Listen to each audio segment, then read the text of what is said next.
दोस्तों, वास्तविकता देखी जाए तो हम भी भीड़ का एक हिस्सा बन चुके हैं। हम भी इस भीड़ में अपने आप को भूल चुके हैं। हम भी इस भीड़ के कहे अनुसार उनके इशारों पर नाचते रहते हैं। एक कठपुतली की तरह यह भीड़ जैसा कहती है, हम वैसा करते चले जाते हैं। ऐसे केवल कुछ ही लोग होंगे जो वास्तविक तौर पर अपना जीवन स्वयं जी रहे हैं, और वह लोगों को जीवन की सही राह भी दिखाते हैं, लोगों को जीना भी सिखाते हैं।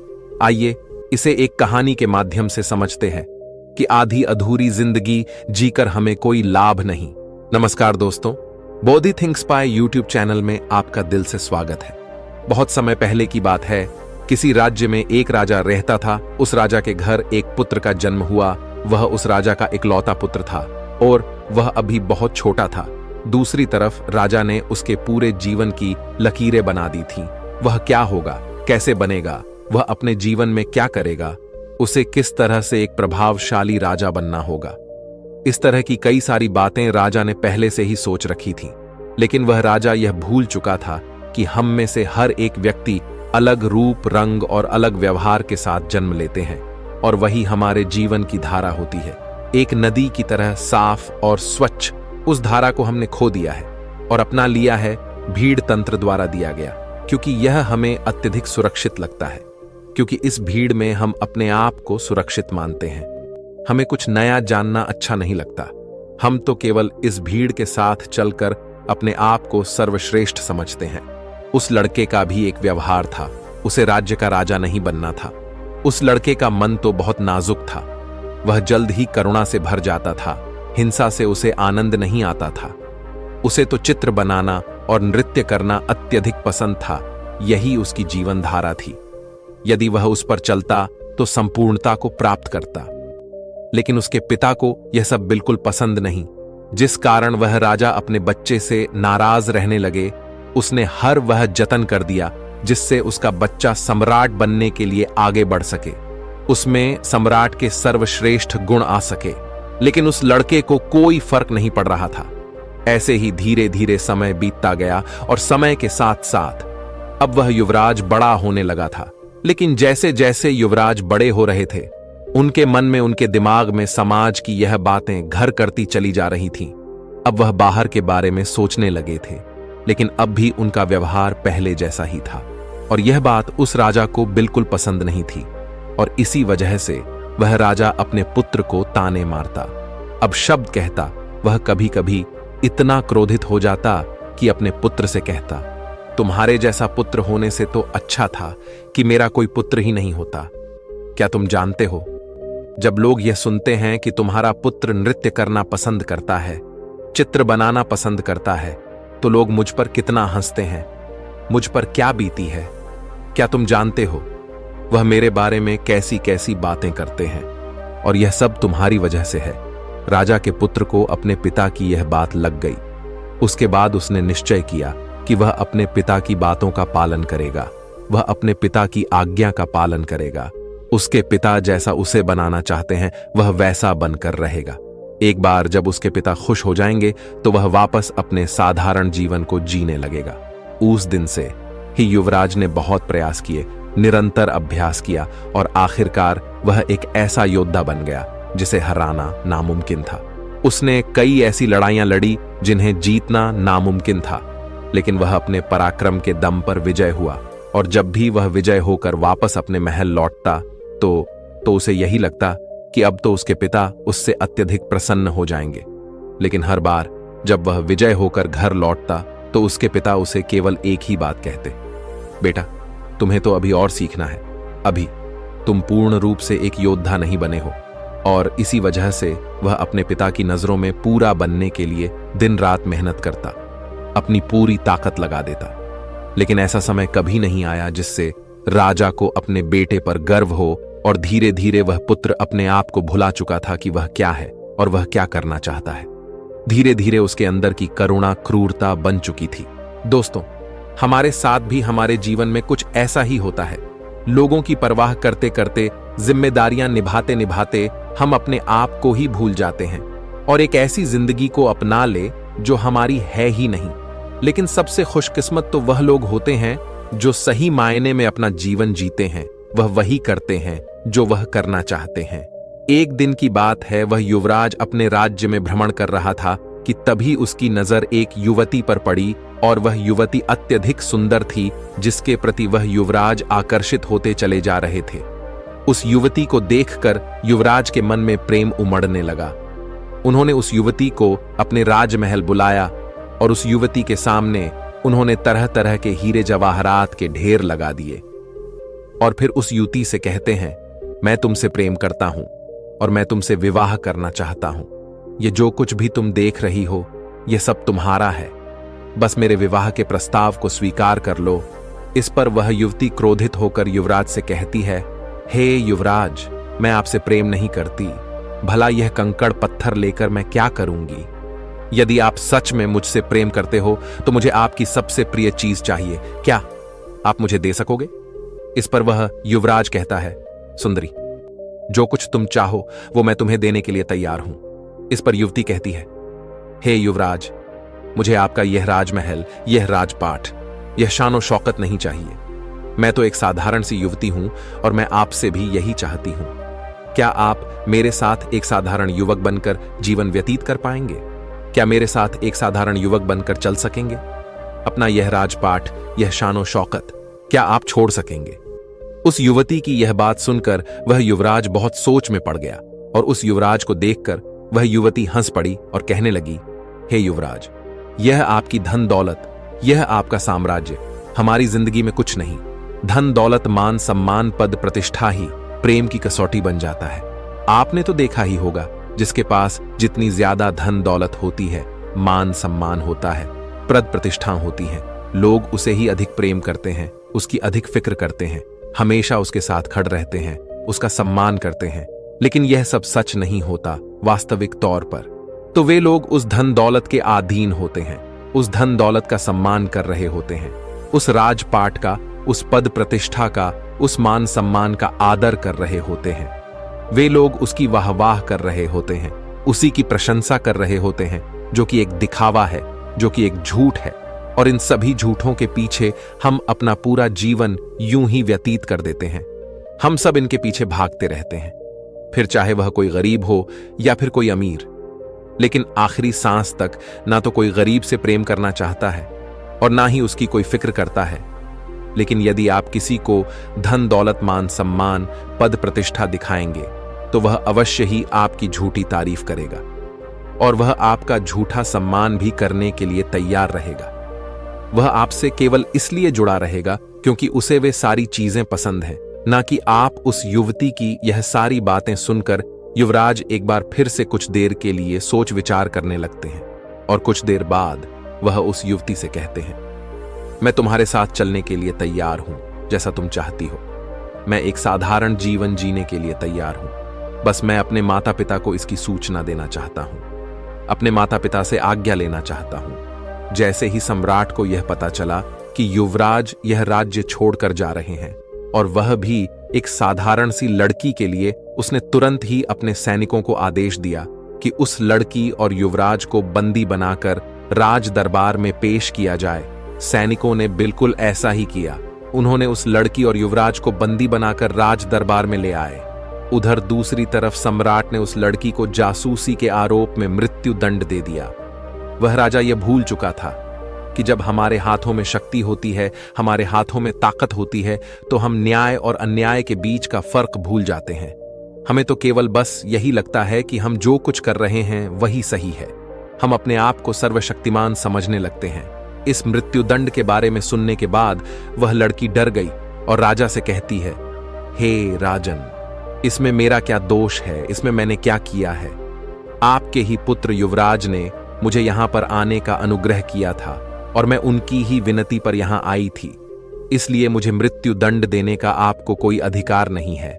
उधर दूसरी तरफ युवराज भी अपने पिता को समझाने का हर मुमकिन प्रयास करते हैं, लेकिन उसके पिता मानने को तैयार नहीं थे। उसने अपने पिता से कहा, पिताजी, यदि आप इस लड़की को छोड़ देंगे तो आप जैसा कहेंगे मैं वैसा ही करूंगा। यह बात सुनकर वह सम्राट अत्यधिक प्रसन्न हुआ और उस सम्राट ने उस लड़की को जाने दिया। उसके बाद उस सम्राट ने अपने राजकुमार का विवाह राजकुमारी के साथ किया।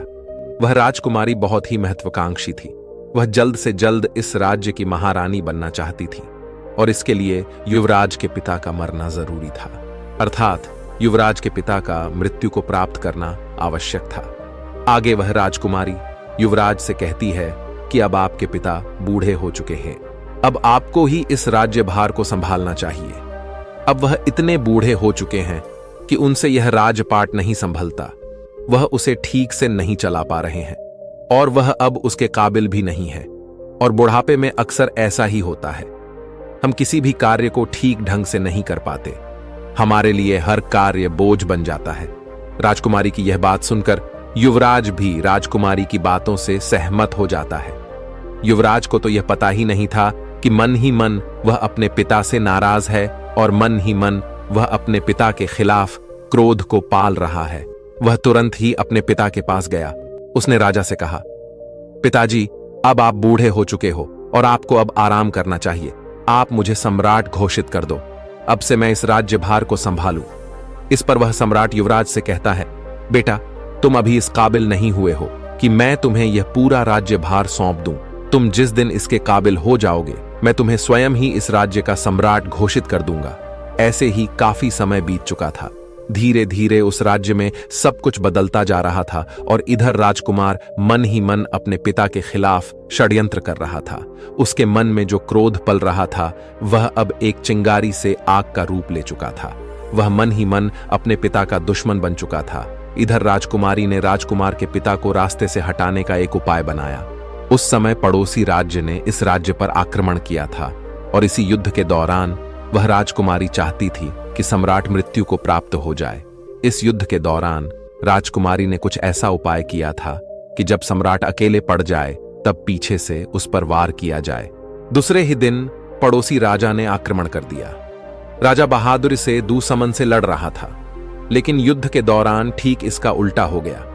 राजा की जगह पर वह युवराज दुश्मनों के बीच फंस गया था और जब सम्राट ने यह देखा तो वह अपने पुत्र को बचाने के लिए घोड़े पर सवार वह पुत्र की ओर आगे बढ़े।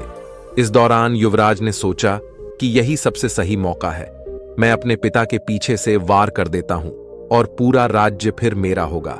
जैसे ही युवराज यह सोच रहा था, तभी पीछे से एक दुश्मन ने युवराज पर वार किया, लेकिन तभी सम्राट ने उस वार को अपनी छाती पर ले लिया।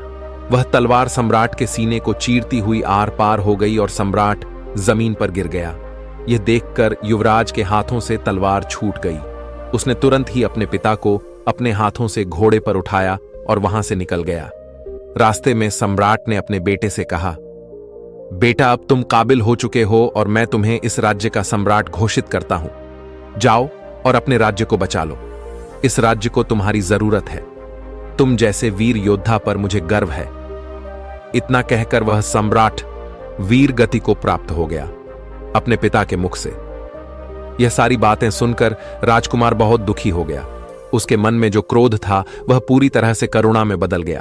तब उसे एहसास हुआ कि वह अपने पिता से प्रेम करता है, नफरत नहीं।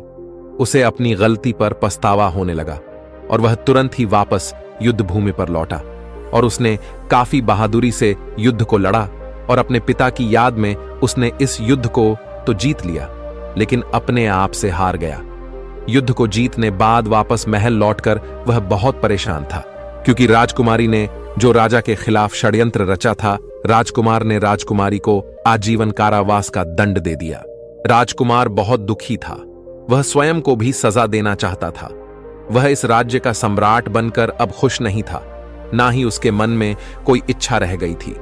एक दिन वह अपने राज्य का भ्रमण कर रहा था कि तभी रास्ते में उसने एक व्यक्ति को देखा जो रास्ते में नाच रहा था, गा रहा था और उसने एक चोगा पहन रखा था। यह देखकर युवराज उस व्यक्ति के पास गया और उस व्यक्ति से कहने लगा, आप कौन हैं और नाच क्यों रहे हो?